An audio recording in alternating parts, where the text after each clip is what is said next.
দেখুন, আপনারা যারা ফোনপে, গুগল পে ইউজ করেন, আপনাদের কিন্তু অনেকেই টাকা পাঠায় ফোনপে থ্রুতে আর আপনাকে কিন্তু এইভাবে কিউআরের যে পেমেন্টটা করেছে এইভাবে স্ক্রিনশটটা দেখায়, তাই না?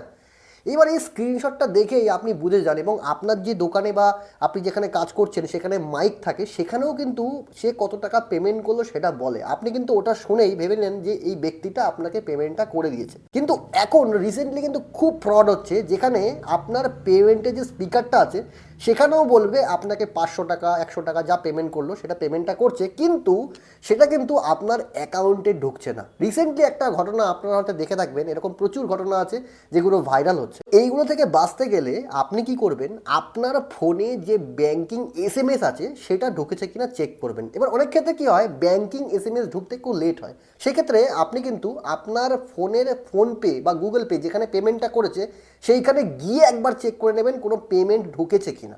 অথবা আপনার যে মেন ব্যাংকিং অ্যাপটা আছে সেখান থেকেও কিন্তু আপনার ট্রানজ্যাকশন আপনি চেক করবেন, তারপরেই কিন্তু আপনি সিকিওর হবেন যে পেমেন্টটা কিন্তু আপনার কাছে এসছে। তাহলে আপনার যে ফ্রড হওয়ার চান্সটা কিন্তু অনেকটাই কমে যাবে। তো ভিডিওটা যদি আপনার কাছে ইনফরমেটিভ লেগে থাকে, প্লিজ ভিডিওটা সবাইকে শেয়ার করবেন আর আমাদের চ্যানেলটাকে অবশ্যই ফলো করবেন।